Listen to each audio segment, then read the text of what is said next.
5 benefits of condo living.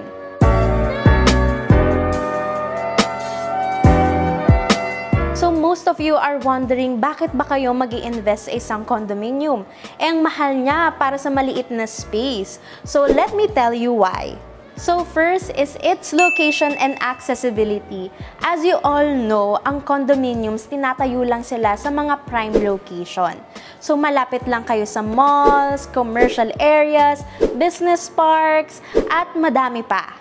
So when you live in a condo, 1 elevator away ka lang from your amenities, sa mga pools, gym, and walkable lang lahat ng mga restaurants, shopping centers, and even your work. So second, it's low maintenance dahil very minimal lang yung space na kailangan mong i-maintain. Wala ka ng garden or yard na kailangan mong patabasan. You only have a balcony that pwede kayong magplantito-plantita. So very minimal na lang yung kailangan nating asikasuhin at i-maintain. Third is its security and safety. So, sa mga condominiums, if hindi nyo mahalata, bawat floor may CCTV.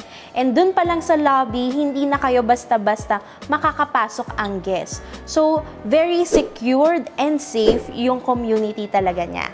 Fourth is the lifestyle that it could give you. So if you're like me na fast-paced ang lifestyle and yung gusto nyo yung convenience na malapit na lang kayo sa lahat, then yung pag-uwi nyo, very conducive yung environment for you to rest at yung walang nagkakaraoke. So I think condo living best fits you. So last but not the least, of course, it's an affordable home option for you.